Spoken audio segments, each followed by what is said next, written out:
অনেক তো নাচানাচি হলো আর অনেক আনন্দ হলো, সত্যি আমরা অনেক এনজয় করেছি। তো এবার তো হলদির যে নিয়মগুলি আছে সেগুলিও করতে হবে। তো প্রথমে বোন এখানে কেকটা কেটে নিল, হলদির জন্য যে কেকটা এনেছিল, আর কেকটা না খুবই সুন্দর ছিল। তোমরা তো দেখতেই পাচ্ছ কেকের ডিজাইনটা, আমার তো দারুণ লেগেছে। তো এবার হলদির নিয়মগুলি করা হচ্ছে, মানে সব বড়রা মিলে, মা, মাসি, মামি, তারা সবাই একসাথে মিলে বোনকে এখানে হলদি লাগাচ্ছে। বোন এখানে একটা ফুলের মতো যে জিনিসটা আনা হয় বসার জন্য, ওইখানে বসে রয়েছে।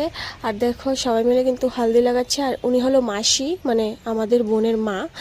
তো উনি এখন নিয়মটা করে নিচ্ছে। তো তারপর এখন অনেকটা রাত হয়ে গেছে, 11টা বেজে গেছে। তো এখন আমরা খেতে বসে পড়েছি, আমরা সবাই খেতে বসে পড়েছি। আবার তো বাড়িতেও যেতে হবে, যদিও আমাদের বাড়িটা বেশি দূরে না হলেও।